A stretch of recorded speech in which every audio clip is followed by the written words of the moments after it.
Cool, cool, cool. I am here with Jason Mironchuk. I am You terrible with got it. his last name, but he always tells me I get No, it you no got it. matter how bad I pronounce it. But before we get into that, I just wanted to tell y'all this year, 2024, we're having another expat money summit. It's October 7th through 11th, so it's right around the corner.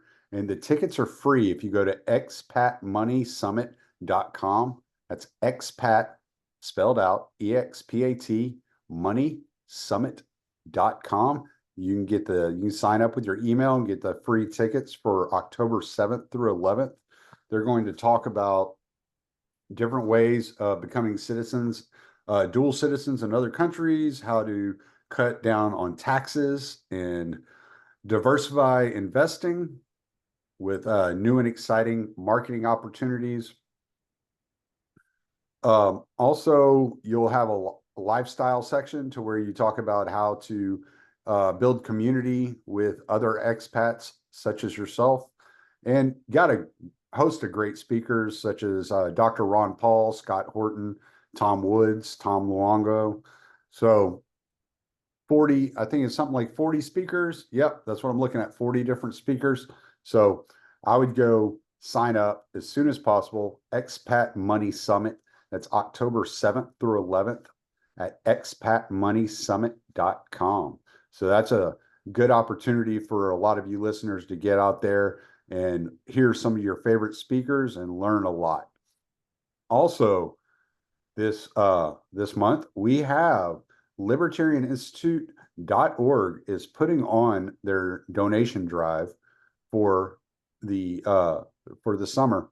So go to libertarianinstitute.org and donate to keep the writers and the podcasters rolling at the Libertarian Institute. Also, it helps with the publication of all the books that are coming out. And it looks like we have like several books coming out this year, including Scott's book on the Ukraine Russia conflict. So go to libertarianinstitute.org and donate today. And last I heard, we had matching donations. So if you gave $100, we had a dude there willing to match your $100. So go to libertarianinstitute.org. He was going to match up to $10,000. So head on over there.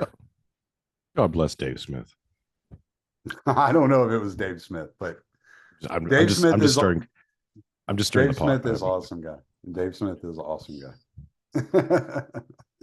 All right. So, Jason, nothing's I happening mean, in the news as of late. nothing's So, happening. It's yeah, very. It's been so quiet. it's been so quiet. The It's been month so of quiet. July has been so boring for everybody. I don't know what we could possibly talk about.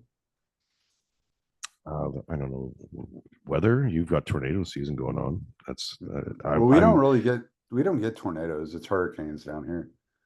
It snowed in Brisbane, and that's freaking out all the Australians. So that's fun. That's not even near me, but it's we got some hail recently.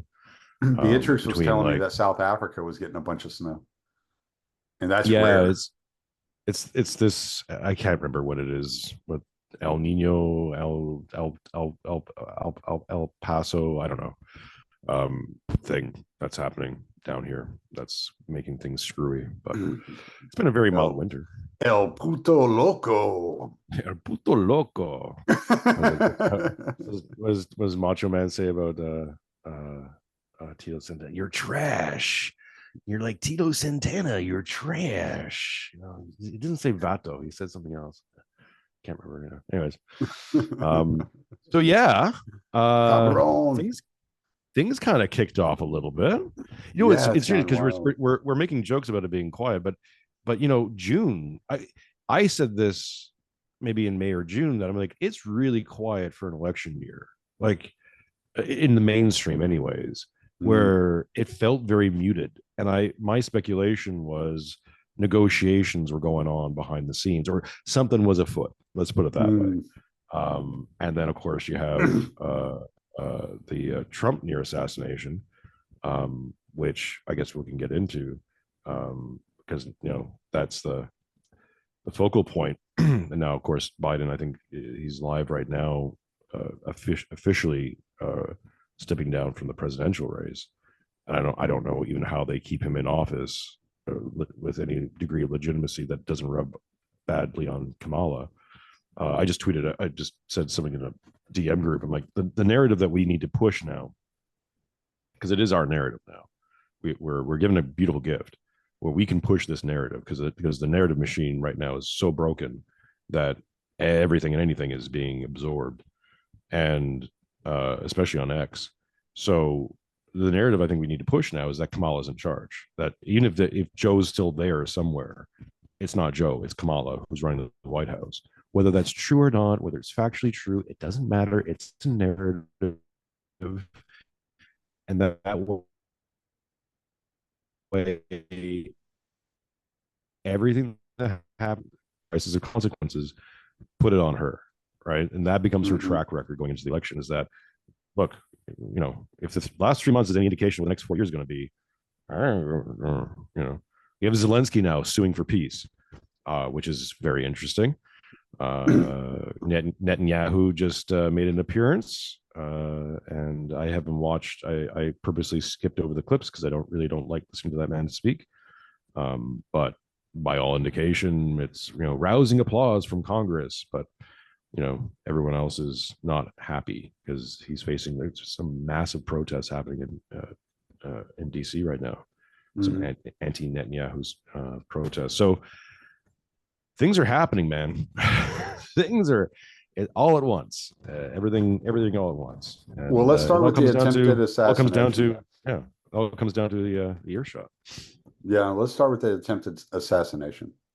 So this has been really weird to me, and I'm not the first person to point this out, obviously, because I haven't even been able to get online and really talk about this stuff because of once the hurricane came through, and we caught the very edge of it. It didn't really do much to us, but it knocked our power out, and it caused some. I'm guessing it caused severe damage to our main our main pole, because for the last 3 weeks we have been without power at least 3 days each week since that hurricane came through, and so we're having a lot of issues, which is why I haven't been able to get on and record a lot. Look, I'm going to tell you something that Eastern Europeans have known for a very long time: is you never trust the Poles. You don't trust the Poles to be. You don't put things in their hands. Never trust a group of people who name their children Wojtek. Like, come on, this is silly. Oh, he's on fire already, folks. I've been on a podcation. I've taken most of the month of July off to deal with sickness and nothing critical, folks. I'm not dying. It's just I had Aussie flu, which I have like zero immunity to. So every flu season, I get whatever new influenza strain is out there, and it just I'm mush. And then I had a whole bunch of birthdays and stuff. So this month, so it's just been family and sickness and yada yada yada. So my plan was to take the whole month off, and then of course this thing happens, and like, well, I guess we're back in now. As a semi-professional podcaster, I can't that's red meat, dude. Like, you got to dine, so we must grill. Anyways, I'm distracting you, man. No, you're so fine. Yeah, you're saying that you kind of missed a lot of it, and now well, I didn't miss a lot of it. I just hadn't talked about it. I hadn't been out and talked about it in public. So the first thing that struck me is a 20-year-old kid with no social media presence. Second thing that struck me is spook as shit, right? Like, come on. Yeah.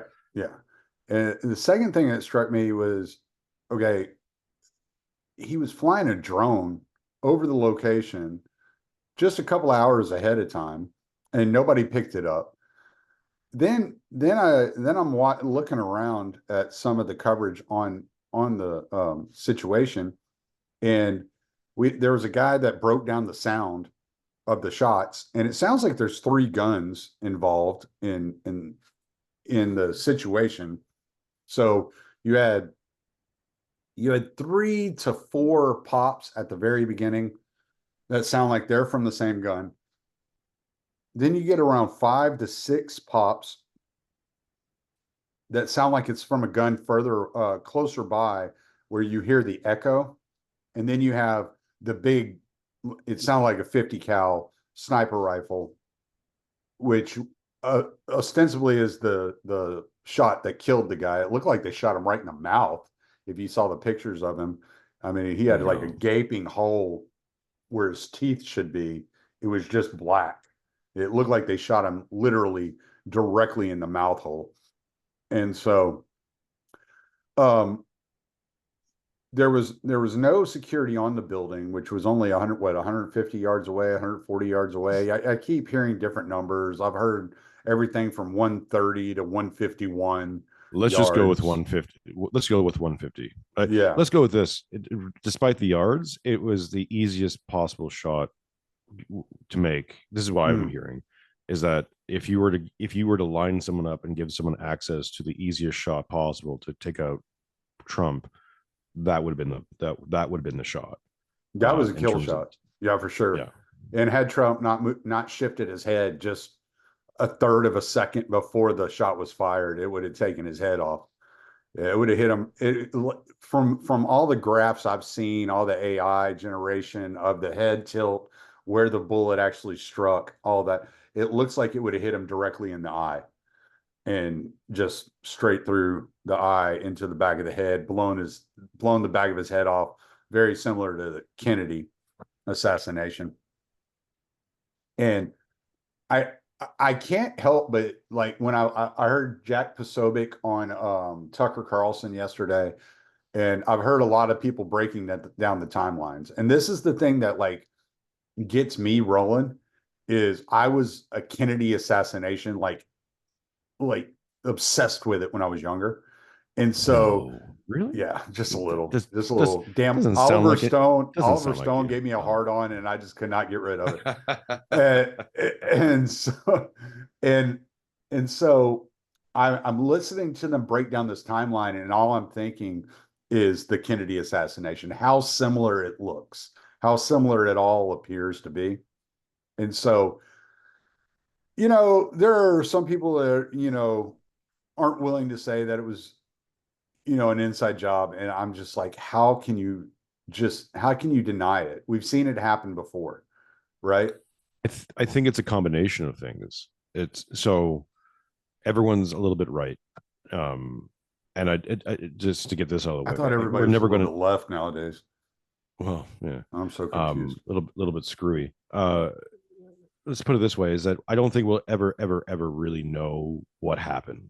Um, they'll bury that or get rid of anyone who has any real OPSEC knowledge of anything. Um, there's a guy in the gray suit who's coming around collecting photos and all this stuff afterwards. Like, it's a, I think we'll get into Wasn't he an speculation for a ATF second. agent? That's what I Allegedly. had heard, that Um, he was ATF. although ATF agent people have come out and said that no one shows up on site from the ATF in a suit uh, Well, unless and it's a they funeral. don't they So don't well, and they don't investigate assassination attempts. right. Anyways, Yeah. right. So we're never really going to know everything. The I think what's happened here, and I've been trying to coin the term crisis of consequences, is that, and this is kind of envelops, it's more of a meta crisis where it envelops the competency and corruption and all the rest of it, is that once you start putting a series of events into play, other things just start to happen, and they start to happen whether you want them to or not, or whether there's someone directing it or not. It just starts to happen. This is Girardian memetics, right? Like, Mm. you get into a spiral, and these things become self-propagating Hmm. because because people's inputs are so screwed up that uh, that you just get this situation, right? From the fact that they pulled detail from Trump to put it on Jill, to the excuse me, they gave him the B team of security, and the B team is like just completely the visuals on that woman trying to fumbling with her gun and not knowing, and what are we doing, what do we do, all of that stuff, Or the fact hiding that the secret behind service, him. yeah, all of it visually, it's very impactful because it's all these things boiled into one, where you have incompetency, corruption, I think undeniable collusion on some level, whether it was like directly intentional or you're leaving so many gaps open just waiting for something to happen, uh, and encouraging it essentially, like the BLM riots of 2020. You know, it's not like, I don't think there may have been coordination on some level, but I think for the most part is that you light a match and you throw it into dry kindling, and you step back and you watch the bonfire, and then you occasionally just stoke it a bit, right? Mhm. Keep it going. That's it, you know. And I think with the Trump shooter, was he probably as contacted by some spooks? Absolutely. Like the fact that he knew where to go and no one stopped him. There was no, like, all these things. Like at any Mhm. point, anything could have happened to stop him, and nothing ever happened to stop him. So Mhm. there had to be some sort of like a little bit of coaching and stuff like that. No, this kid isn't just like showing up and taking a shot at the president. Like, no, that doesn't happen, right? Like, Mhm. sorry, Yeah. it's not a movie. Well, and So, they found his van, what, a mile away. He had ridden a bike right. with a rifle slung across his shoulders for a mile. Nobody noticed. He Right. rode that bike with that rifle slung across his shoulders And a directly to a Trump ladder, rally. and a ladder that Well, he I heard bought that they day. yeah, I heard he bought a ladder, but it was never found, and so I'm just kind of like, all right, whatever. Like I've Yeah. kind of let the ladder thing go because I don't. Everybody I've heard talk has said that he scaled up the AC units onto the roof, and at 20 years old, looking at the way the AC is set up, I could have done it. You know, Yeah. I may not be able to do it today, but I could have done it then. I'm not You as could flexible today as I was when I was 20, but you you know, could do it today, but it would just take you a week. yeah, I'm talking about myself too. I'd do it and I'd be like, I I'd be may up there on the not. roof going, oh, Yeah, oh, I don't think I my could take a knee. shot on anybody afterwards. I'd be laying on the roof going, You're winded. "No, someone call the medic." you know, I threw my hip out yeah, on the last. right. Yeah. but but yeah, so and then there was this building that paralleled the roof, and there were supposed to be agents or police officers in the windows of this building overlooking this roof to keep an eye on this roof. There's supposed to be an agent or a police officer on top of the roof, and that person said that it was too hot when it was 76 degrees. And so, I mean, I guess that's Pittsburgh for But you. but that's a competency crisis thing. I believe that. I believe that they actually had a guy up there who is, I don't know who this person is, DEI hire or whatever, but or just someone who's checked out, who's like, hey man, you know what? It's too hot up here. You know, I'm just here. This is the problem, and we saw this in late stage Sovietism, right? They pretend to pay us, and we pretend to work. You're getting this now in the West, where people are just like, I don't care. Like it's a job. I got all these hassles. I got to sign paperwork. I had to sit through a stupid DEI course and yada yada yada yada. Like I don't care. You know, yeah. Oh, you know what? It's too hot. I got the vid. I gotta take a week off. People have checked out, and I mean, this is the just as a side quest, not to get too muddled here, but you know, when they pulled the secret service director into the hearings, and she's now stepped down, and Mm, they were just zapping her. If I was a political high-ranking or a face in politics right now in the West, in America, I'd be pissed because I'm like, wait a minute, are you shitting me? Are you telling me that you people are really this incompetent? Because I have to put my security trust in you, right? Like all my security is run through your office in one way, shape, or another. So what happens next time I go and do a speech, hmm or next time I'm out in public and I need that extra security because I'm in a unfriendly state because my opponents are drumming up demonic shit on me. and I got to rely on you to defend me. And this is what I'm supposed to believe that, oh, is Trump's a special case? Like, Well, the and fuck that's you how just I say? had that exactly what you said right there is how I interpreted AOC getting so pissed off about the situation. Right? You know? If seriously, she's put herself out there to be, a very controversial figure Mm-hmm.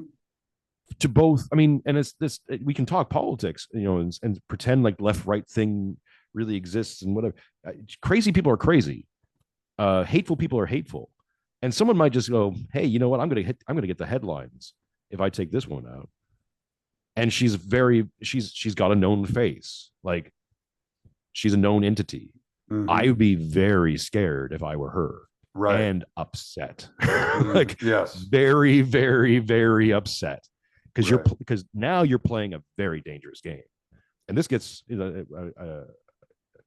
we'll get into the Vengeful Son at some point, but it's like, this is a spirit that's coming in this age of total violence. And I've said many, many times now on many different shows that the the the, the danger of it is because I don't know how this thing manifests in all its ways. But one of the ways that it can manifest is certain people getting dragged out in the street and being dealt with Mm-hmm. by an angry mob. Yeah. And AOC is one of those people, or Mm-hmm. is part of that group. Let's put it that way. And I'm not inviting, I'm telling people not to do it, not to, I'm being very explicit here, right? But that is a very real possibility. Well, and And if, she's very well aware of this because she made up that whole story about January 6th, right? She made up that whole story about January 6th because she knew she could sell the whole fact of where is she? Where is she?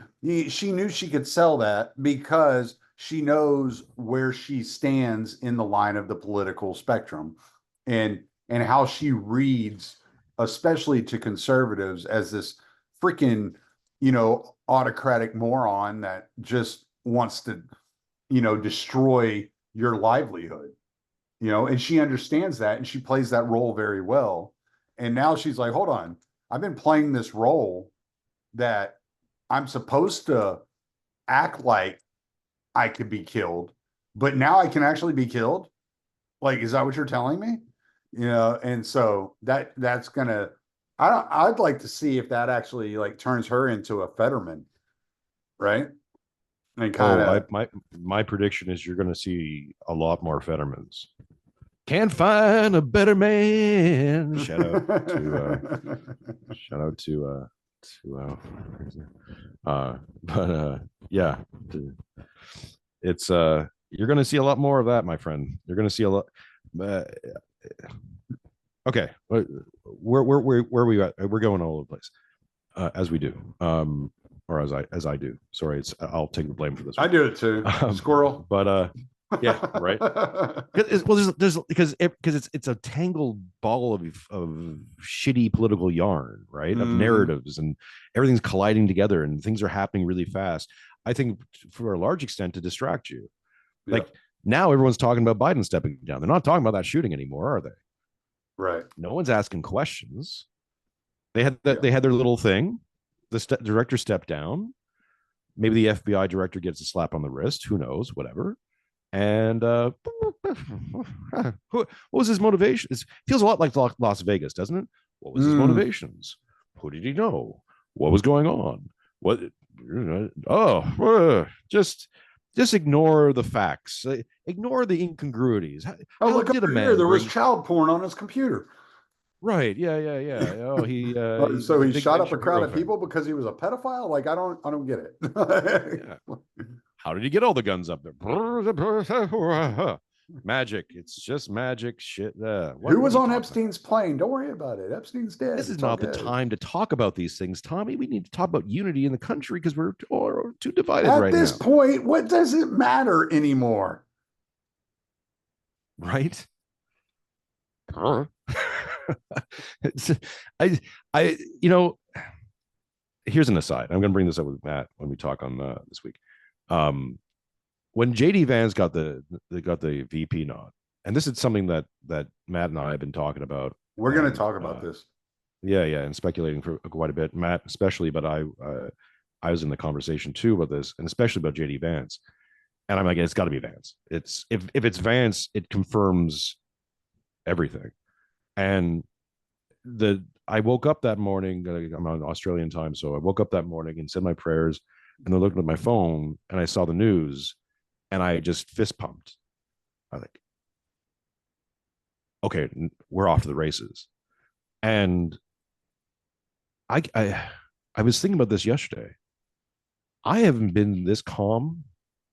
Like, I'm serene. I'm a I'm a glacial lake in the mid-January. Like I'm cool as a cucumber, dude. And it just because it's like no matter what happens now, I now have that confirmation that Matt, myself, you, a lot of us who are talking in these groups, we're seeing things clearly. We're seeing maybe not all of reality, but we're being given a grace to see a big chunk of it. Because, when you make these kind of predictions and you say these things, no matter how sure you are, there's always that little bit of a 1%. Like, what if I'm wrong? I've been wrong before. I was an atheist for 32 years. I've been really wrong. So, right. And then it gets confirmed. And you're like, okay, so at least we're not wrong. That's gone. And, whatever else happens, happens. But I've just been very, through my whole life, I'm like, it's okay. We're going to be fine. Yeah, I not because Vance is going to be some savior or something. I'm not talking that. I'm saying like personally, right? There's like this moment of calm that I can't. Maybe before COVID, like I haven't felt this calm in a long, long time. Let's put it that way. Well, And it's that recognition that, okay, like you said, I am seeing reality for what it is. I'm not completely out of my fucking mind. I'm not like, because if you read like mainstream news, and as much as we scoff at it, the whole, oh, it's all conspiracy theory. This is a conspiracy. And you start going, yeah, I do kind of like conspiracies. Like, they're interesting, they're fun. What makes me think that I'm not going down this rabbit hole? But I was actually whenever I was first convinced that of this line of thought was whenever I realized how much money that Peter Thiel had invested into Elon Musk buying Twitter. That's whenever I was like, this guy's for real. Like, he's not playing around. and Rumble. Yeah. And so yeah, but we'll get into that conversation here in a minute. I want to get from the assassination. Let's tie the assassination into the idea of the vengeful son, if you could do that for us. Okay, well, let's just start this off with a question, because I know in the Orthodox sphere, or let's say in the religious sphere, Further Turbo just talked about this on the most recent Moral Path that I saw. And they're talking directly about, I think people are trying to divinize Trump, and make him like a messiah figure, which I think is too much. But I think it's undeniable he was the recipient of grace. I can't read that situation any other way.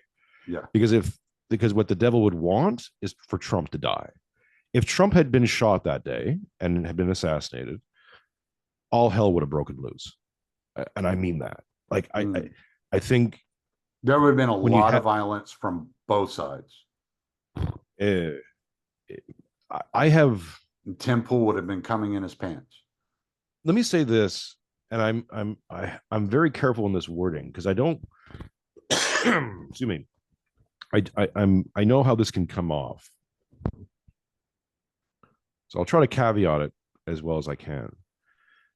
I believe over the last year, especially, I have been receiving intuitions that are not from me.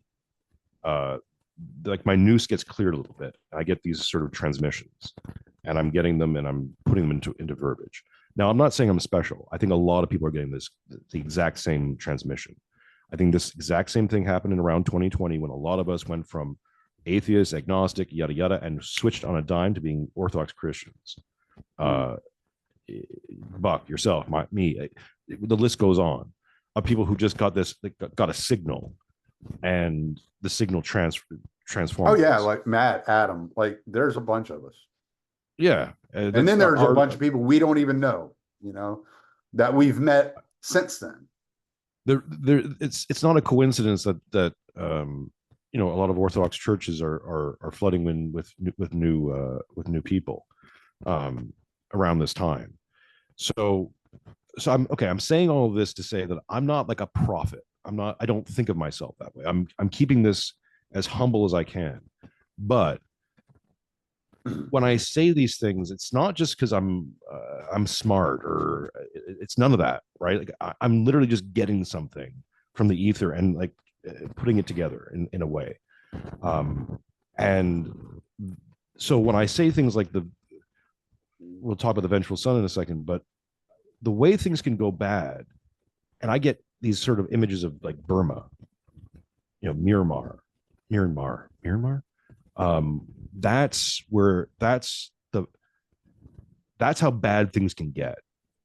Where Burma is just caught in a constant all against all violence. Where you have a military junta who's controlling their side pretty ruthlessly, and then just max executing the scapegoat. This ties into Girardi and stuff as well. But when you get into a violent situation like that, it's self-perpetuating. It's very, very, very difficult to break yourself out of it. Now, we in the West, of course, have Christianity on our side, which is great. Burma doesn't have that, by and large. I'm sure there's some Christians there, but it's mostly a Buddhist and Muslim population, so there might be considerations there. But what I'm saying is, when we get into a conversation about violence, the issue with violence is that violence is honest. It's the most honest thing in the world.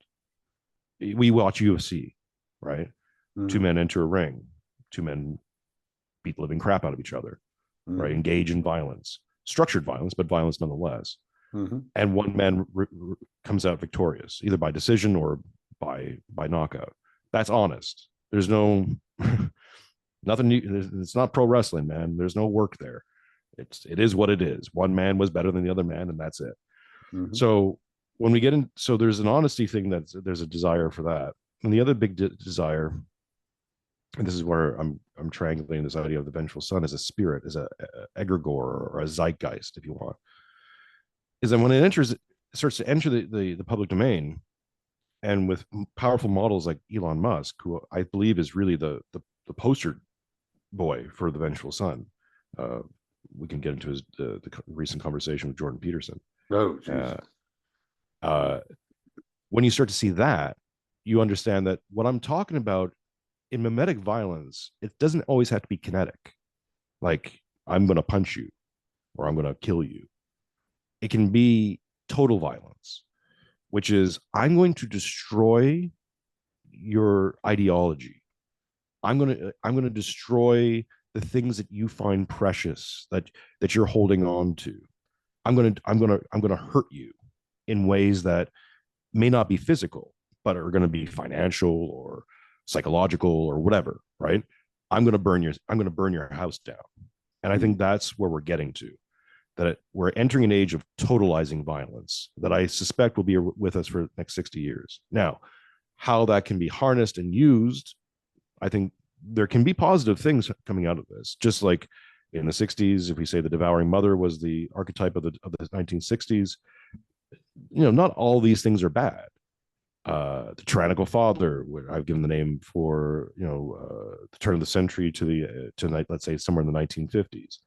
World War One, Depression, World War Two, the image of Kronos eating his children. That's the tyrannical father, right? Someone who's suppressing his children so that they can't rise up against him, like the way he rose up against his father.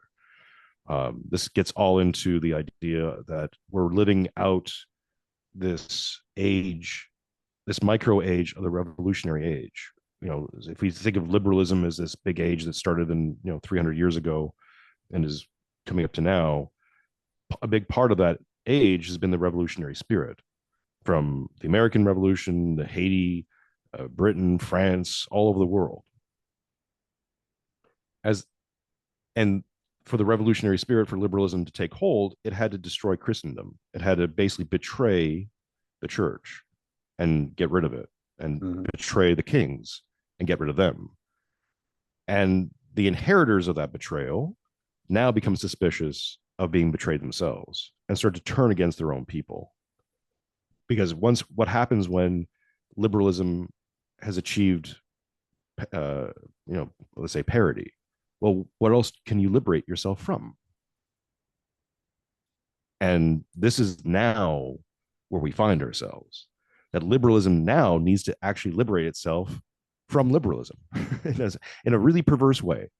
And I think that's the age we're entering into, where these consequences have now caught up to us and the lies aren't working. And we're in an age of apocalypse, right? All things hidden will be revealed or are being revealed.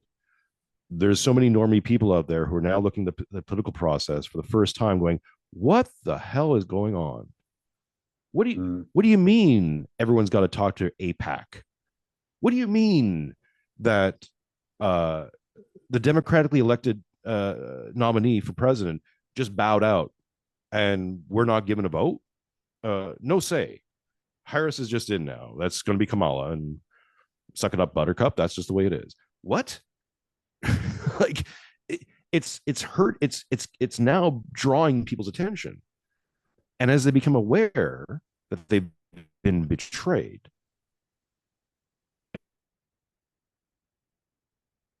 generational betrayal and vengeance is violence.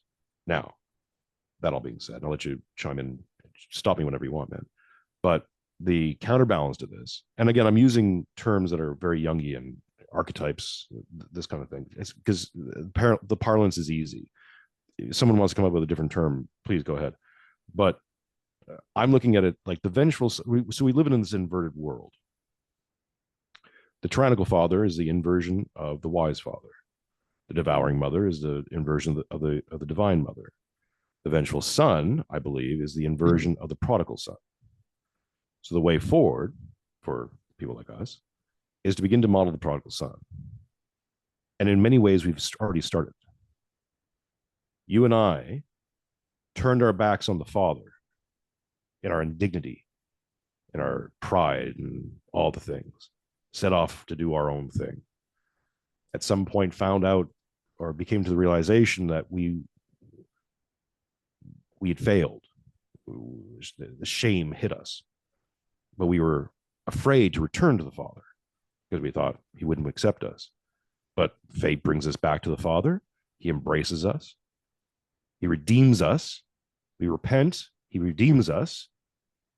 And now it is our charge to do the same. So as we return to the Father, God, repent and be redeemed, which is a daily process, by the way. This isn't evangelical baptism where dunk it in the water and you're good. Return to this pattern every day with every prayer, even the Jesus prayer, Lord Jesus Christ, Son of God, have mercy upon me, a sinner. Right? This is returning, repenting, being redeemed. Return, repent, redeem. This is the prodigal son. As we do this, and as we model this, the opportunity we have now is, instead of blaming and scapegoating the boomers or the 20th century, because you hear a lot of people say undo the 20th century, we can now have the power to turn around and go, no, we're going to redeem the 20th century. We're going to redeem our dads. How do we do that? By being better fathers, by accepting that the lifelong charge of fatherhood, which is this: you honor your father's, the good things your father did, you correct for the mistakes, and you progress, knowing that you'll make mistakes and you won't be perfect, but your children will now have the chance to redeem you, and so on and so on and so on, as we move forward and closer to God. this is in front of us now, and it's a grace. No matter what happens in for the next 60 years, there is grace, there is hope to model something that is good, beautiful, and true, and hopefully flip this inverted world back to something that's closer to Christendom. So that's my spiel. Sorry, I don't want to get too No, it's okay. You preachy, but two major things popped in my head. The first thing was a question: who was the first vengeful son?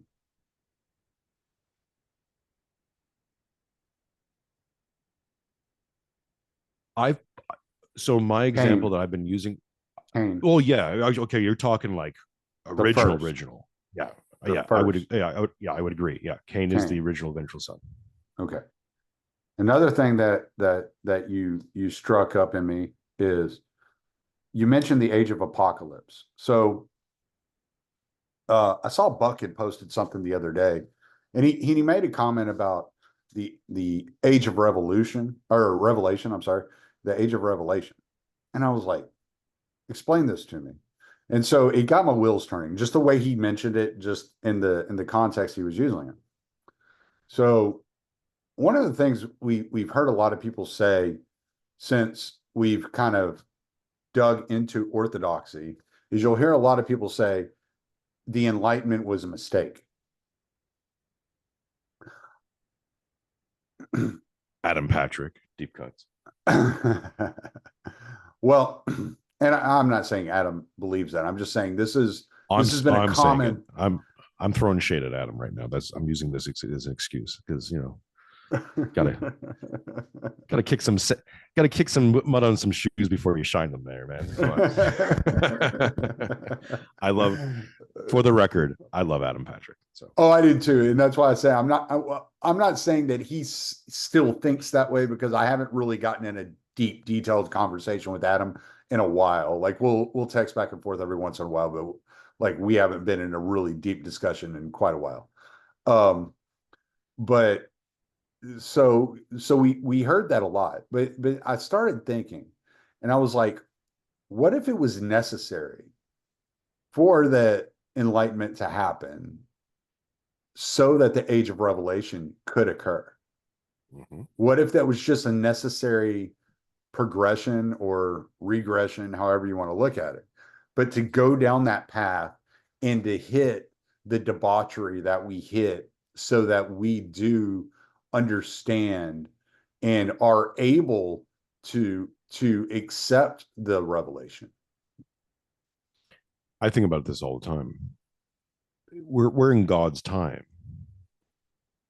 God's time is sending his only son to die on Calvary so that 300 years afterwards, the Roman Empire can be converted.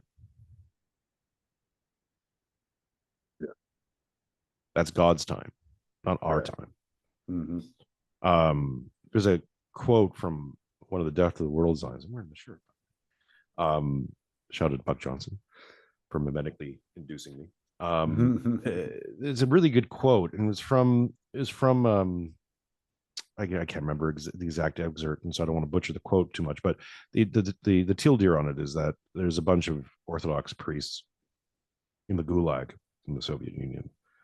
They go to the church father. They go to one of the fathers that are there too, and they're bemoaning their situation and blaming, and the father says to them, "Is like the reason why we're here is because of us.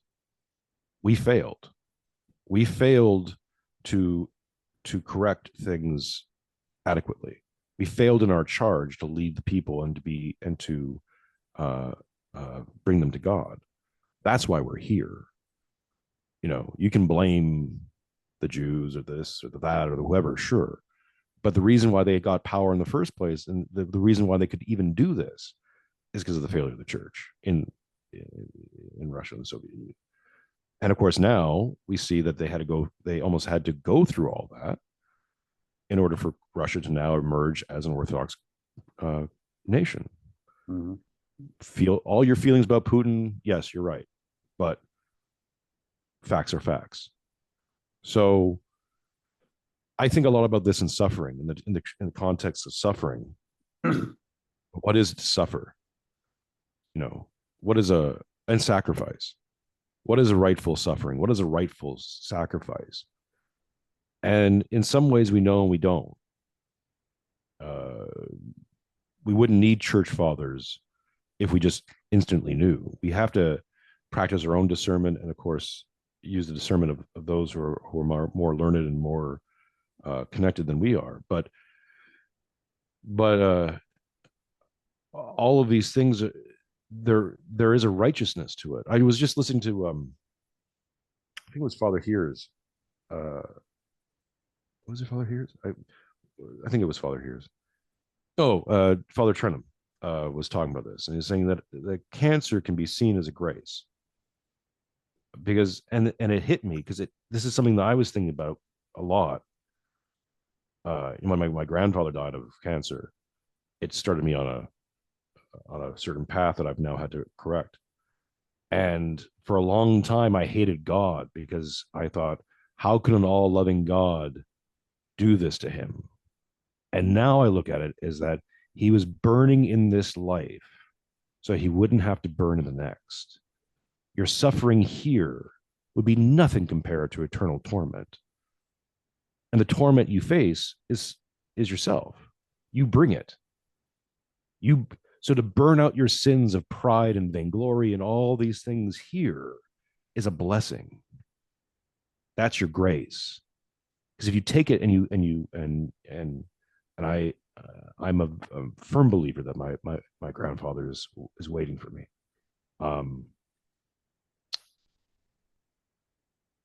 Sorry, I'm getting sentimental in my old age. I know it, and that gives me a strength that is undeniable. And that's what I would say to any atheists listening to this, is that you don't know what you're missing. It's not just words or rituals. It's not just fasting and icons. It's power. It's power over your own fear of death. It's a fuck. I'm turning into Jordan Peterson. It's had to break that spell. Sorry. Before I embarrass myself. It's a power that isn't over anybody. It's over yourself. And if you don't willingly attach yourself to that, man, you're missing out. It's like having kids. Yeah, you don't get it till you get it, until you have one, and then you're like, oh, I get it. Like, I really fucking get it. Yeah. So, anyways, where were we? Assassinations. Kamala Harris. Well, yeah. Well, we're talking. So, anyways, well, we're talking about the Vengeful Son, and how we are talking about Jordan. Talking about being a weepy bitch like Jordan Peterson. We can talk about Elon Peterson for a second. That'd be good. All right. Well, let's talk about that, because that'll tie right in. I heard a clip, and I don't know how much more of the conversation was interesting or anything like that. I just heard the one clip where he said the woke mind virus killed his son. Right. And I was like, that's a big one. If there is a way to get a man to spend $1 trillion to take you out, attacking his children is the way to do it. And that's how he sees it. He sees that his son was taken from him and basically assassinated. And I mean, done in the modern way of converting to transgender, and started on puberty blockers, and he was lied to about the effects of puberty blockers, and he is very angry and bitter about this fact. And I can absolutely empathize with the way he feels about this. He was betrayed. This is what I'm talking about, the vengeful son. The vengeful son is a reaction to betrayal. And we're talking generational, and we're talking betrayal on all levels.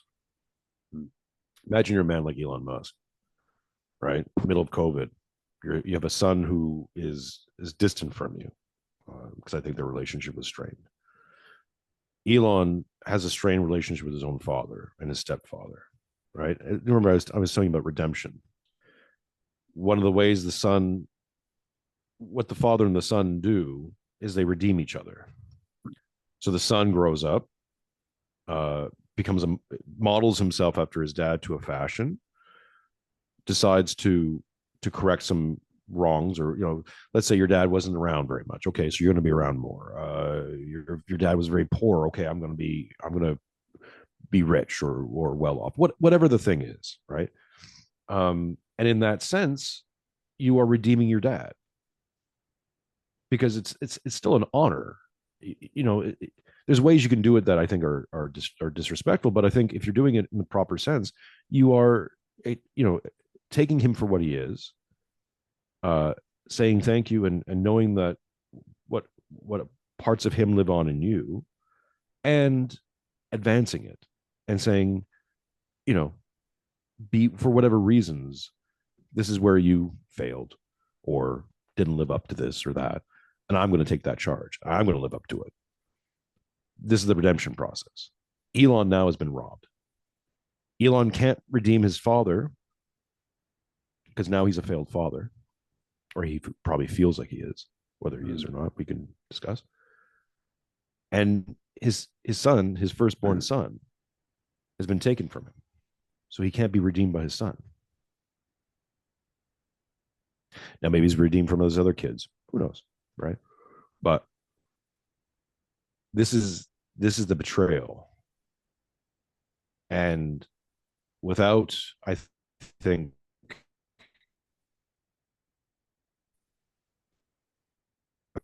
proper Christian, look, my birth saint is Saint Elijah.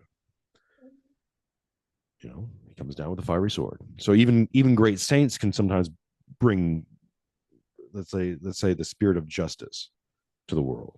And maybe that's what Elon will eventually do, right? Because I think, look, this woke thing that is destroying children's lives has to be destroyed. We have to go Old Testament on this. Mm-hmm.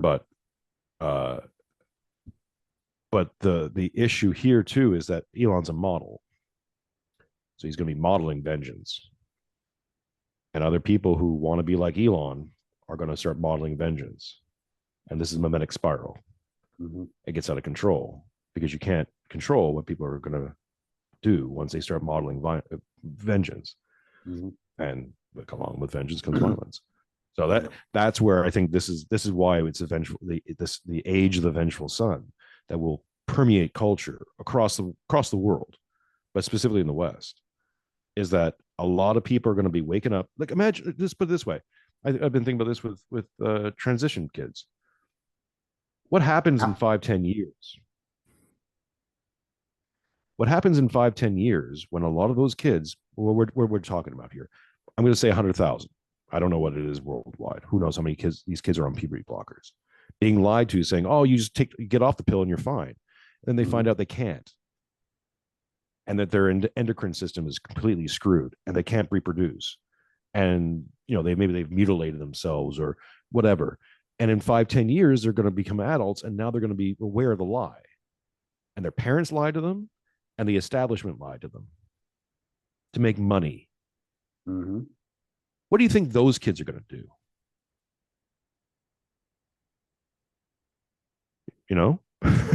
Yeah. This is where the cycle goes. And you got Elon Musk, one of the most prominent figures in the modern age, directing vengeance upon those who lied to you, those who betrayed you. That's an army. Mm-hmm. Just watch out. I'm just saying, if you were a doctor prescribing this stuff, I'd find a nice little place in Cambodia to camp out, man, because it ain't gonna be. I don't see how this ends nicely. You know, Yeah. Uh, Pete Quinones once thought that he's like, this ends in people hanging from lampposts. And initially, I think everyone thought that he meant the victims. But it's going to be the perpetrators, I think. Mm. And unless this gets directed some positive way, there will be blood. Mm-hmm. I see that as a inescapable truth. Yeah. And And sorry, one last thing. So I'm dominating here. Just no, cut you're me off, fine. man. The danger of this all, the real danger here is it's going to feel good. Yeah. It's going to feel right and just. Justice, righteousness will be on our side. The raised bloody fist. Well, and this is Fight, why fight, fight. this is why Father Turbo always talks about the royal path. Yep. Because it's going to feel right. And I mean, no pun intended, but it's going to be feel right to the right. Mm-hmm. And they're going to be cheering it on. And it's going to be few of us going, I understand that you're hurt and what was done to you, but this is not the way to go about solving the issue, because now Prepare you're to get just leading to another pendulum swing, back the other way at some future point in time. Right. yeah. Prepare to get very unpopular. Yeah. I'm already seeing it. Yeah. The funny thing for me is I'm telling people straight up, right? Like I'm telling people two things. One, this is what's going to happen. Two, it's going to feel good. And three, you shouldn't do it. And I get tons of messages, people quoting me saying, okay, but can I feel good a little bit? I'm like, you can do whatever you want to, my I friend. can't tell you how to feel. Right. However, I'm just telling you, the more it feels, if you let it feel good even a little bit, it's addictive and you're going to want more of it. And that's how you get Burma. That's become one of the main themes. I don't know if people have picked this through line up on my podcast, but I'll give you a little insight to the way I approach subjects. Ever since I discovered orthodoxy, one of my main themes has been, I can't tell you because I've done so much worse. Yeah, and that's just kind of the way I look at it. Like I'm just trying to observe what I see and just kind of have a conversation about it now, because I can't tell you. Like, what do I know? I'm just some scumbag truck driver. And that's just the way I look at it. Anyway, Well, and also people come to me for sometimes for advice, and almost all my advice boils down to either go talk to a priest, but other than that, I'm like, forgive them. And no one wants to hear that. yeah, It's and I get it. It's the simplest, hardest thing to do. It's so simple, it's almost near impossible. Because you say that, well, forgive them. I can't forgive them. They've done this and this and that and all these and yes, just you're give right. them the power. Yeah, it's like, all right, like, Forgive them. yeah, Because people are equating, this is the hard one. People equate forgiveness with uh sorry, what's the word I'm looking for? Forgiveness with condoning. And I don't know where, I don't know how that connection got made, or what's missing to fill the gap to break people from that spell. But it's like, you can not condone something. You can actually want justice, and that justice can be very punitive. Uh, we have tons of examples of this throughout history within the church. Like, we don't even have to go, we don't have to go um, pagan on this. But yeah. I mean, well, so I mean, you can just go straight biblical. I mean, for the Protestants out there, those without sin cast the first stone. The first stone is, this is Gerard talks about this. This is very key to memetics, that one passage. The first stone is the hardest. because there's no model. There might be modeling, let's say within a, this is what we do when people do this thing, that we do this thing, but the first person who has to throw the stone has no model. Mm-hmm. Once they do it, once the first stone's been thrown, every other stone after that becomes easier. We saw this with the BLM riots, Mm-hmm. right? The first store that burned down was probably pretty hard to do in terms of like getting people to do it. Maybe it was done by, let's speculate, not of the crowd. But once it's done and once it's modeled and they look around and, hey, we're not being clubbed, we're not being thrown into a paddy wagon, or, oh, Mm-hmm. well, we'll do more. Oh, burn down the city then. Yeah. You can see it from the other side really easily because we're not on that side. And we're, oh, I would never. Yes, you would. You damn well will. Or you'll Yeah. cheerlead it, or you'll just step aside and let it happen. Yeah. You know, This is what Ordinary Men was about. Yep. Yeah. Okay. You keep bringing up Gerard, so we might as well just talk about J D Vance now. Okay. So for weeks, I had suspected that J D Vance was going to be the pick. And then after the assassination attempt, I heard somebody say, well, and I had heard other people say in the background, the rumblings were it was going to be Marco Rubio, but I heard there were a couple of people swearing up and down that it was going to be J D Vance, and that's who Trump was going to pick for vice president.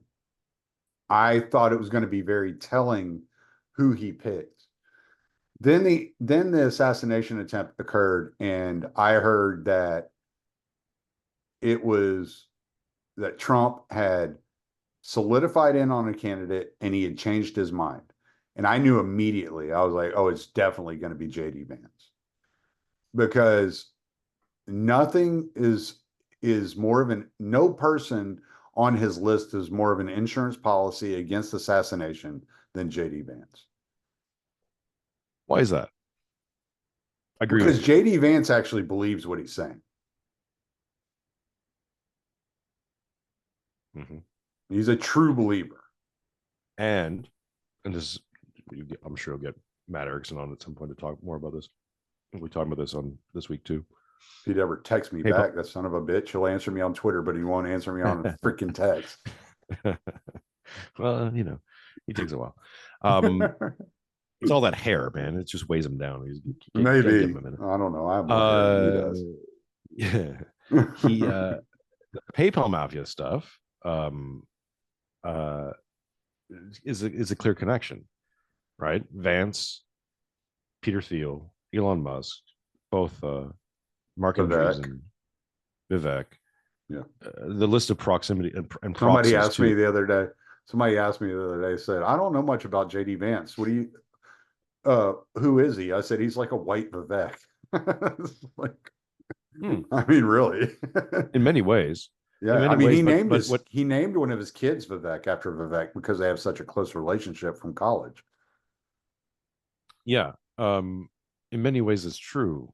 I think obviously they're being influenced by a lot of the same people and thoughts and whatever have you. But I do know Michael Miller. Did you see Michael Millerman did the 7 most influential thinkers on J D Vance? Yeah, I skimmed through it, and I know Gerard got mentioned. Gerard was in there. Curtis Yarvin, Peter Thiel. Yeah. Curtis has come out. Curtis has come out recently. He has a recent post saying, like, look, I met the guy twice and shook his hand. Like, we're not buddies. Now, maybe he's lying, sure, whatever, but I'll take him at his word. All these people have influence, but there was a couple of people I had never heard of that were on that list too, and I can't think of their names now off the top of my head. But anyway, I think these, what they're trying to do is, for my gist on that it was political, I think. My gist on it was like this really weird intellectual hit piece. Like, that whole piece is directed towards the elites, right? Because only the elites give a shit about Curtis Yarvin or Rene Girard. Or people like us that you know that actually are I, like, I oh yeah, cool. I don't discount us from the ranks of the elites. This is the way I look at it, and this is, I know this terminology has gotten muddied, but this is how I've been using it mentally, anyways. That the left traditionally is the position of the elites, the thinkers, the philosophers, the people and I'm using elite, not it. The problem is the word's been stanked up. I'm taking all conditions away from the word, right? I'm just using the word as a word. Mm, So the left has been traditionally the position of the elites, and the right has been the condition of the commoners. And this relationship is fine as long as both people are serving each other. That the elites know they need the commoners to do all the things that the elites don't know how to do and don't have time to do because they're thinking stuff, right? mm, And the commoners need the elites to be thinking this stuff so they can come up with cool new things that the commoners get to use and improve their lives with and all that stuff. mm, That relationship in and of itself is good, fine, decent, best we got. What's gotten muddied is that the elites have now started to really get into that whole, like, I'm an elite, and putting a a meaning to the word that I don't think is necessarily there, right? And maybe we need a better word, but because we have to change it now. But I would say, Tommy, that you and myself, we have feet in both worlds mm. because of our vocations and our upbringing and our background and our high mindedness. And I'm not saying that as I'm saying this very humbly, like it's whatever. People are gonna fuck it. I'm tired of this shit. But J D Vance is the same. He came from rural America. His mother's a drug addict. We had a Mima, all that stuff, right?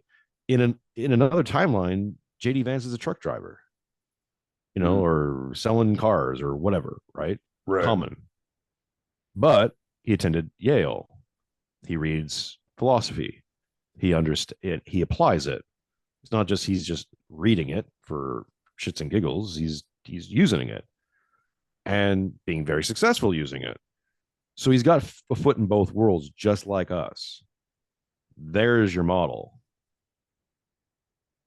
Here's a conspiracy theory for you. Did God save Trump so he could get Vance? Converted Catholic? Mm. We'll see. We'll see what he does. We'll Yeah. see what he can do. But and again, I don't know this man.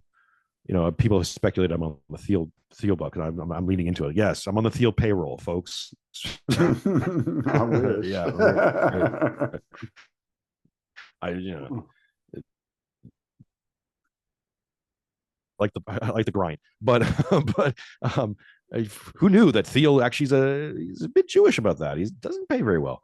But yeah, this is like once you start to understand that Thiel was the student of René Girard, that René Girard signed off on this guy, and René didn't do that very often. Like he was his PhD, he was signed off on Thiel's PhD. He was a mentor. It was like they had a very, very close relationship. And then Peter Thiel, because he's homosexual, and I'm holding that against him, doesn't have kids. So what does he do? He starts to populate his ideas amongst young men. Mark Zuckerberg, J D Vance, I think Vivek. The list goes on. Mark Andreessen even. Mm-hmm. He's using memetics. And I'll detail that for a second. Like, so René Girard in the theory of memetics starts with the theory starts off with the idea that all desires are external to man, right? In orthodoxy, we will talk about the passions. These things are external. We don't know what we want until someone models that want, and that modeling starts happening when we come out the womb. Any parent knows this. If you pay attention to a cabinet, your kid will be drawn to that cabinet, whether you want them to be there or you don't, right? Right. They're looking at you, they're modeling your behavior, but they're also trying to model your wants and desires because they don't know what to want. They don't know what's good. There's no value statement.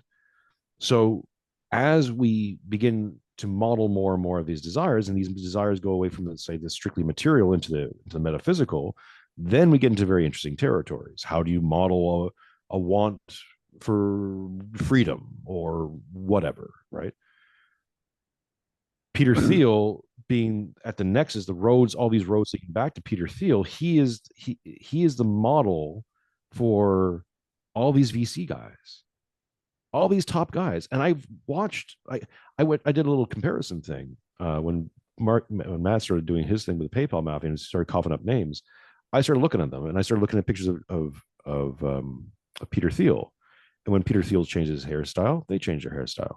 Peter Thiel comes out in a three-piece suit, they come out in a three-piece suit.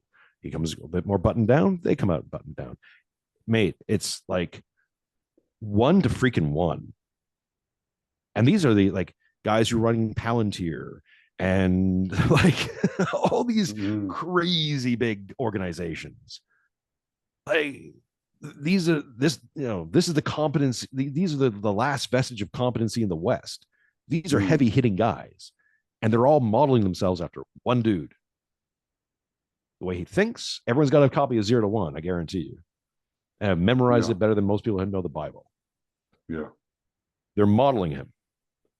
Right? Yeah. So Peter Thiel, he's like in some ways, doesn't have direct traffic. He just has to. Right. And Elon Musk is the front facing one. Kids want to be like Elon Musk. Adult males who are in the VC world want to be like Peter Thiel. So J D Vance, close associated with Peter Thiel. J D Vance was the voice on, I think he read 0 to 1. He was the voice on the audiobook, I think. Oh, was he? Correct me if I'm wrong. I believe so. I don't know who wrote the foreword, or either way, they have a relationship that goes way back. And J D Vance also reading Girard, and part of the things about memetics is understanding that there are models, so people who position themselves to be someone that people want to be like, and there's moderators or mediators, and you can be both. But a mediator, and Girard uses the example of Iago in Othello, where he's just directing Othello. He's in the background. He's just like, you kind of want this. Oh, look at Desmona. She's kind of hot, right? Like, I think Peter Thiel is both. And that's a very powerful position to be in. So now, what has Peter Thiel been talking about? What is Elon talking about? Civilization, birth rates. I need to get back to something sensible, attacking the regime, all that stuff. Right? Elon's off on his woke thing. Thiel's attacking it differently. This is part of my prediction that the woke is not going to be put away so much. It's going to be transformed into what I'm calling the neo-trads. And the neo-trads are going to be some sort of like new center where all the kids it's going to be a kind of amalgamation of the 1950s and the 1990s. It's so funny you say that. Sensible I heard a report today on the Hill, and I think it was the Hill. Maybe it might have been something else. So, but they were talking about, no, it was on Breaking Points, and they were talking about it was Emily Jashinsky. She was talking about how J D Vance's entire goal, given her sources in the Republican Party, J D Vance's entire goal is to set himself up as the news center. And so it's funny you said that way. And people will start modeling him. But who's J D Vance modeling? Peter Thiel. Right. So you're going to still have gay rights. You'll still have probably gay pride for the next, some sort of observation. I think it'll go from a month back down to a day. I don't know. If Peter Thiel had his way, I think they'd go back in the closet. Well, because he didn't want to come out. No. There's steps to this. Oh, by the way. Well, yeah. I posted about this. I mean, you saw me tweet about this the other day where I was saying, like, if you have a goal, there are 1,000 steps to reach that goal. Right. Yeah, of course. And if you veer off that path, you've just added steps to your goal. So we know without a shadow of a doubt that Biden or Kamala are not on that path. We knew back in 2016 that Trump Pence was not on that path, but maybe Trump Vance is. I think it's the best shot. Yes. It's the best shot. And just to do this caveat, and Matt and I have been saying this for forever. We're not saying that these are our guys. I'm not saying that Peter Thiel's a good guy. I'm not saying he's a bad guy either. I don't know the man, so I can't make that assumption. What I always say is, for today, I'm on Peter Thiel's side. Tomorrow could change everything. Exactly. But here's the effect. The enemy of this group seems to be DEI. Really, the administrative state, the managerial state, whatever term you want to use, right? Mm-hmm. Maybe DEI is just a symptom of a manifestation of the same thing. Right. They want it gone. They want it gone. I was listening to Mark and Andreessen, and I forget the other guy's name on their podcast, talking about this. And yeah, they're basically echoing this. Like, we can't get really important things done because of government interference. Like, Biden just can veto this thing, and now we're back to square one. They're beyond frustrated.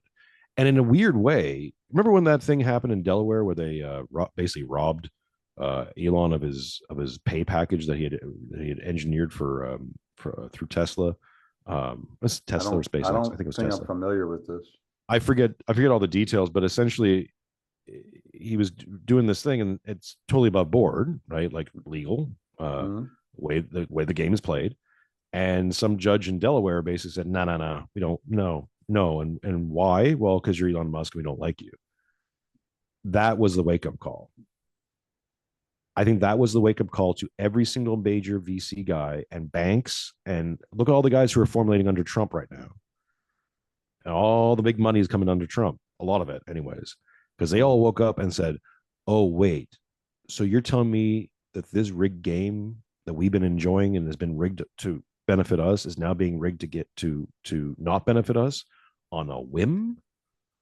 Because they don't like Elon because he's not bending the knee or part of the program or whatever. He pissed in someone's cornflakes this morning. Fuck that. And that was it. I think that was the radicalization of the entire VC crowd. And of course, you have Peter Thiel in the background going, I fucking told you so. So yeah, they're mobilizing fast. And shout out to Matt Erickson. He, my involvement in that was more like I had heard of this thing and I was looking into it, and I was really interested in Peter Thiel because of Gerard. And I'm looking, but at the time, Mark was still at the show, and we were talking about doing a friend or fed with it, and he was like, I don't know about that, man. Like, no one knows who these people are, and I'm like, fair enough, that's a fair thing. And I couldn't get a hold of it. I was wrestling with it. I was like, there's something here, but I don't know what the hell it is. And then Vivek was running, and so we were like, oh, we'll do Vivek friend or fed. And I happened to mention it and I was digging into Vivek, and I was talking to Matt over on the King Pill Discord. Everyone should sign up to the King Pill Discord. Go to kingpill.com. Get some BBC. Go to pinkhill.com. Yeah. Right. I don't think that's going to be the right Discord. Be interesting though. We were just chatting about it live in there, and I was like, I don't know what it is. I feel like this Vivek guy's got a connection to the PayPal mafia, and just some of the things he's saying and whatever. And Matt was like, PayPal mafia. I'm like, yeah, go check out his Wikipedia page. And so he looked into it, and then live in that call, Matt started putting it together. And it was pretty amazing. I was stunned into silence a lot because he was just like pulling this stuff up and like ping, ping, ping. Oh yeah, Vivek, J D Vance, this, that. All these connections started happening. That wasn't just about PayPal. It was like the entire VC world, and Matt was already deep into studying that. So it all made sense. And it's like, there's your counter elite, and all they need to mobilize is a instant. And I think it was that Delaware decision again that went against Elon that finally made them go, all right, no. There's no more dealing with this. There's no more negotiating. There's no more waiting around. And maybe we'll get some more of our senators in. And make a deal. No, this whole thing's got to go. Hmm. And that's what we're seeing. So, in an age, by the way, of the vengeful son.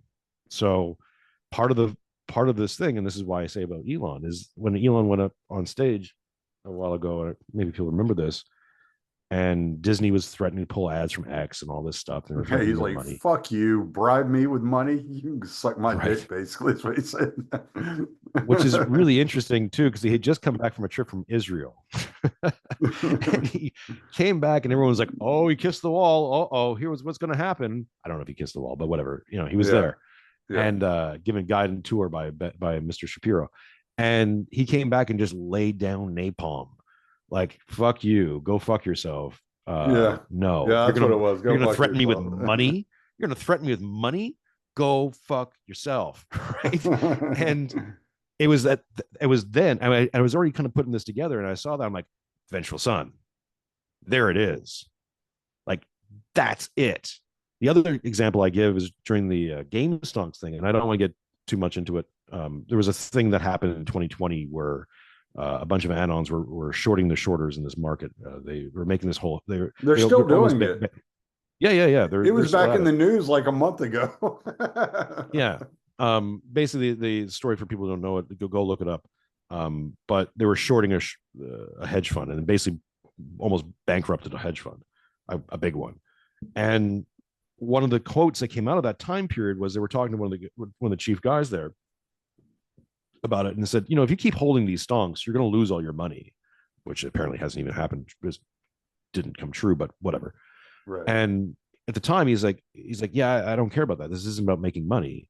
It's about hurting them because those are the people who hurt my dad back in 2008. Mm-hmm. This is what I'm saying when I say it's a total violence. It won't just be kinetic. It'll be, oh, I'm going to use your little financial system to hurt you. Oh, you got a legal system that is corrupt and betrayal. Great. I'm going to use lawfare back on you, or I'm going to start burning down. I'm talking figuratively, these buildings. These institutions aren't going to be reworked. They're going to be torn Right. down. Yeah. When people are saying they're going to go in there, what Melee is doing, they were in Argentina, gutting it out, Yeah. right? What Bukele did Mm-hmm. with all the prisoners, throw them in jail. Dramatic, decisive. I'll say violent in the sense because it's I don't know how else to describe it.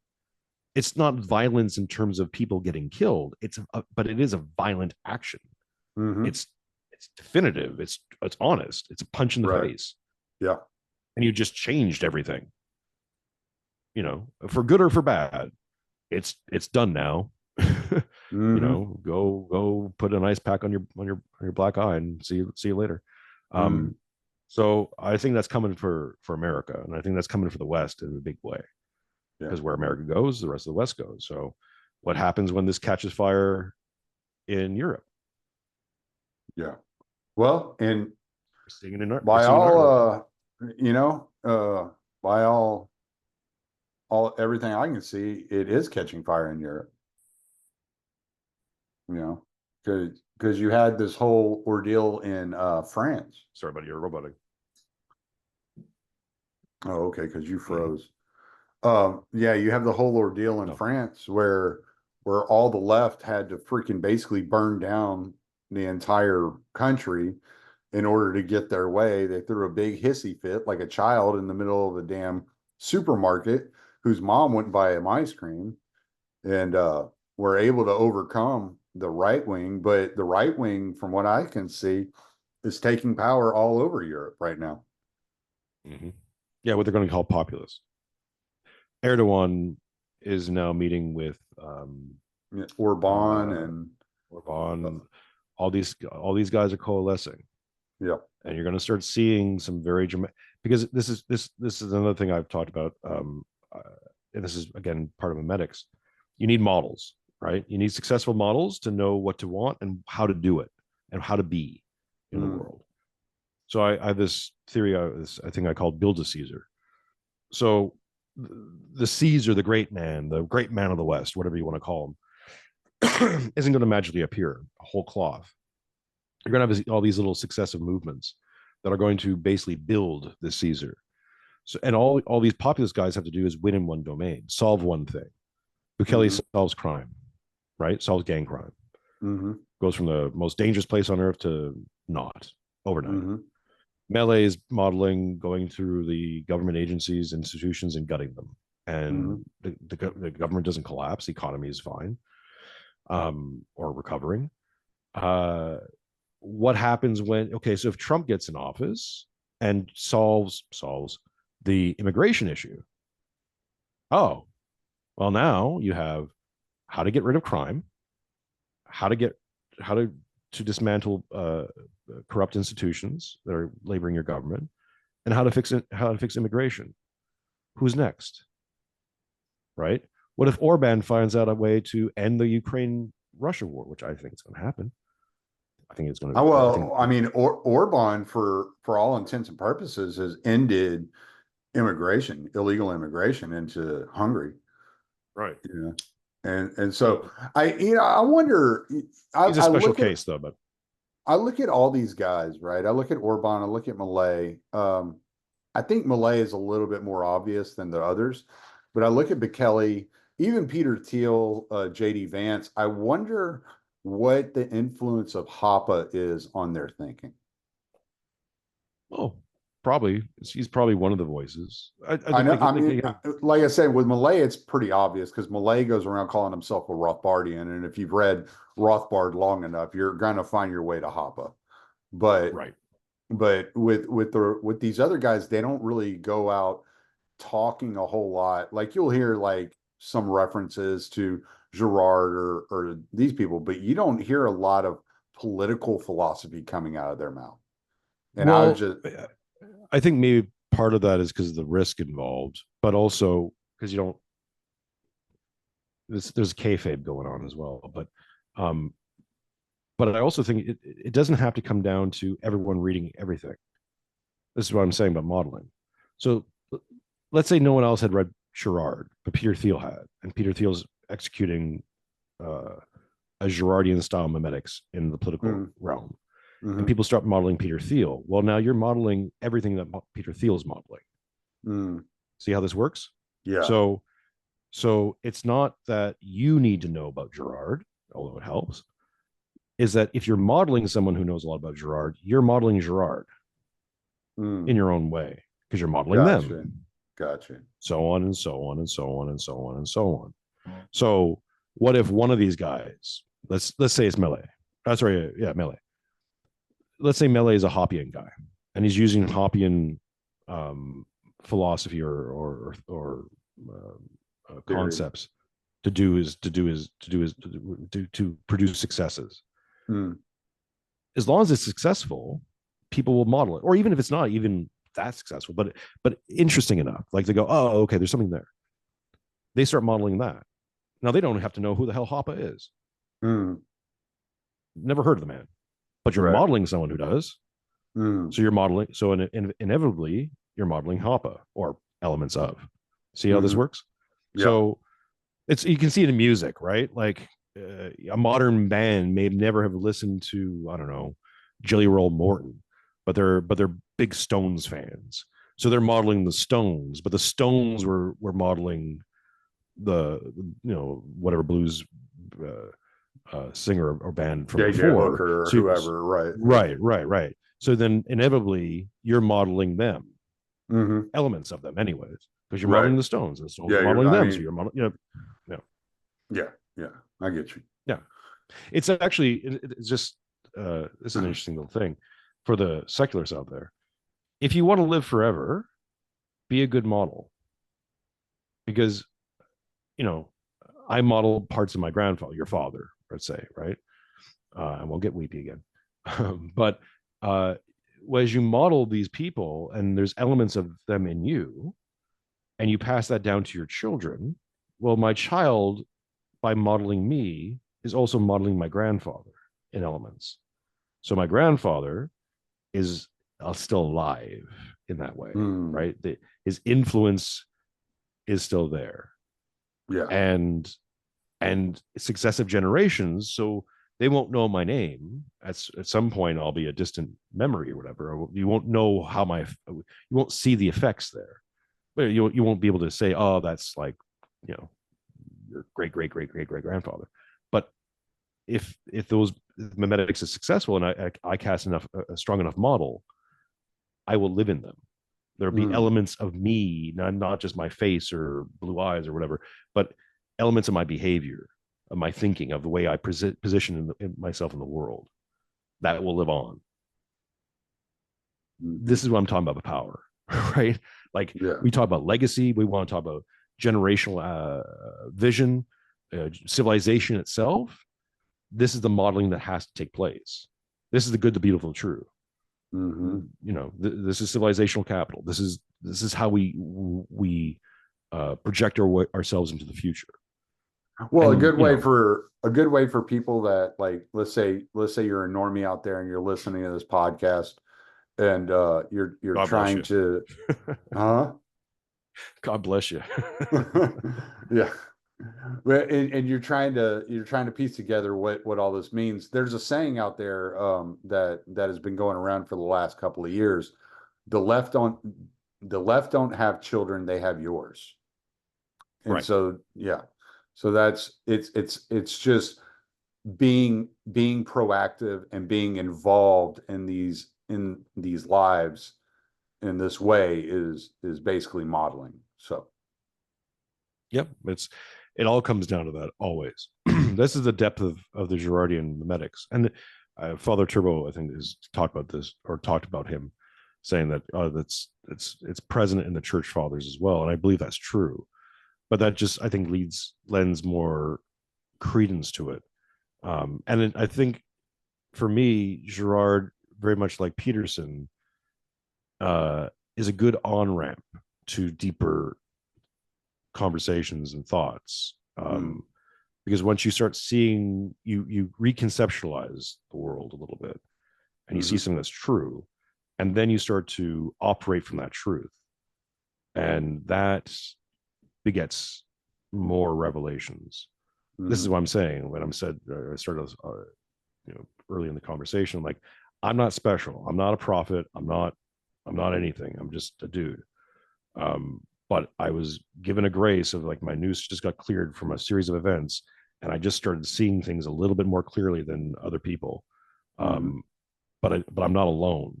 There's a lot of us who are seeing this yeah. and feeling it, and the vibe shift is happening. hmm I think the majority of people. I just came from my daughter's birthday weekend.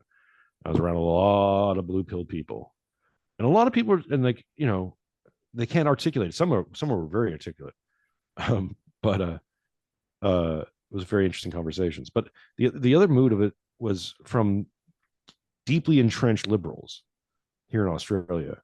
They're angry. They don't know why. They're just upset. Yeah. you know, and I don't think it's because they actually wanted Trump to die, but they sense it. There's a vibe shift happening, Mm, and that vibe shift is the end of this world that they thought operated in a certain way hmm and that they had trust in, and it was secure even if wasn't great.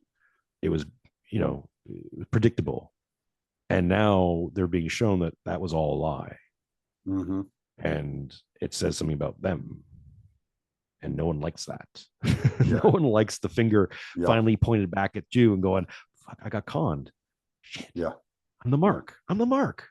I'm a Yeah. mark for this stuff. No one likes that. Yeah. So yeah, it's going to be an interesting time. I mean, and this is, forgive them. Forgive them, Father. They don't know what to do. And it's true. People like to blame the boomers for everything. And it's like, hmm well, what chance do they have?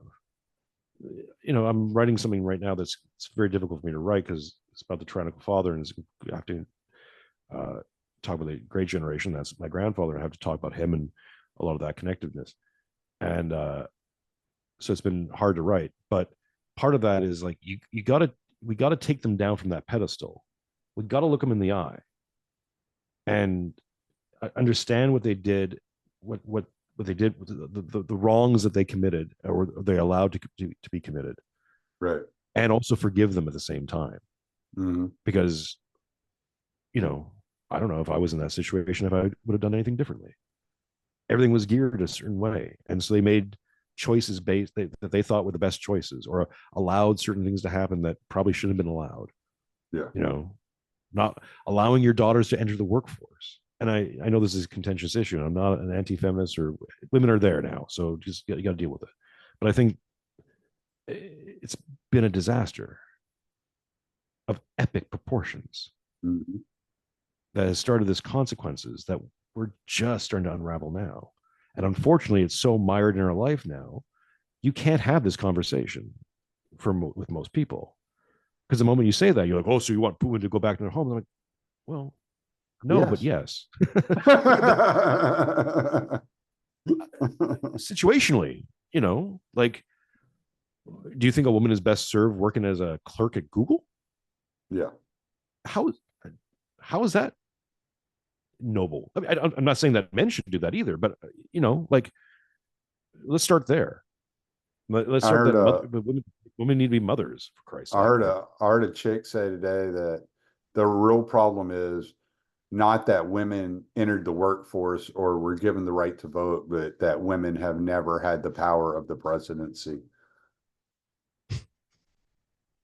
It's like, yeah, just keep moving in that direction. You're gonna see that, like, it's just gonna get worse. So Right. There's never been any female leaders ever, right? yeah, No Margaret female leaders Thatcher didn't ever. agree, never existed. Queen Victoria, Right. like Yeah. regent who ruled the Yeah. British Empire for Well, I mean, you freaking got 30, 40 years. what's her name now from Marine Le Pen, you Oh yeah. know? And Yeah, yeah, then yeah. Oh, what's the not Dutch those chick? women, not those women, Tommy. The other ones, the good Oh, ones. I thought it was The the wine aunt. pantsuit. I thought it was the Yeah. pantsuit women. I No, thought the that wine, yeah, the wine aunt who's about to possibly be elected president of the United States. Isn't that's a I uh, that is, I don't know what to say about that. I don't know if you want to end this on speculations of President Kamala Harris. Uh, I don't know. I got to go to bed. I'm just gonna, I don't yeah, I'm think just, I don't think I can take it. I don't think I can. I don't think I can sleep after that conversation. yeah. Let's save that one. Let's put a pin on Yeah, that one. yeah, yeah. I will say though, like, so you had made a comment earlier, and that we should change the narrative to she's actually running the country right now, and that's why we're not seeing Biden. I would actually take kind of not, I wouldn't say opposite position, but I would say that she's so unfit to be president, which is why Biden, in his diminished sense, won't step down. That works too. I like that one too. I We can have more than one That's narrative. kind of the way I look at it. I mean, We can get that's scatological on this shit, but yeah, I like that too. The Trump. I just heard a soundbite from Trump, and I think he's calling her lying, Kamala I think Harris. I'm it's like, laughing. I think it's uh, laughing Kamala. did it? I thought I I think heard it, lying, well, but that's what I heard. laughing. That's what I heard right after the debate, whenever there was all that speculation going around before the assassination attempt, that he had deemed her laughing Kamala. Okay, laughing is better. I Yeah. thought he said lying, and I was like, don't do lying because that's what they hit you with. I'd go for her competency, Well, he but used that on laughing is Ted Cruz too. So great. Laughing is good. okay, We're frozen. yeah, We got a very we're interesting breaking face right up now. again. Yeah, I think the Okay. internet gods are done with us. Okay. All Tommy, right, I love you, man. plug. 2-bit podcasts, YouTube, X, Spotify, all the audio thingamajigs. Substack. Come and subscribe. Follow me on X, and you can get Linktree and follow me at 2-bit podcasts on X. I've been taking basically the month of July off. I am coming back now, and I come to you at the turning of the tide. And we'll be setting up a whole bunch of shows in August. I do two main shows, two main weekly shows. There's one called the At the End of the Day, which is like a dialogue show like this, with many different guests, many of you whom we've mentioned, and you'll probably know if you follow Tommy. And Meet the Based, which is like it's like Meet the Press, but based. It's a bit of a panel show that we do. There's also Friend or Feds, which haven't done in a while, but we keep saying we're going to do more. We'll do it when we do it. So yeah, follow me on X at 2-Bit Podcasts. My name is Jason Mironchuk. I appreciate each and every one of you, and much love to you, Tommy. Again, thanks. You messaged me saying, "Hey, do you have time?" I'm like, "For you, yes, I will. I will move things around in my life Yep. to I will talk to you vouch guys." for that. I appreciate it, man. I really do. All right. We are going to stop the recording. Oh, they have changed all the shit down here at the bottom of Zoom.